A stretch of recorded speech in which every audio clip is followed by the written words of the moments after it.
অল্প অল্প করে জীবনের গল্প ঘরে ঘরে সাজানো তো থাকবে।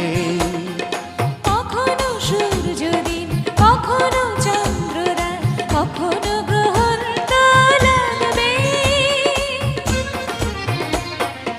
অল্প অল্প করে জীবনের গল্প ঘরে ঘরে সাজানো তো থাকবে। লা লা লা লা লা লা লা লা লা লা লা লা লা লা la la la la la la la la la la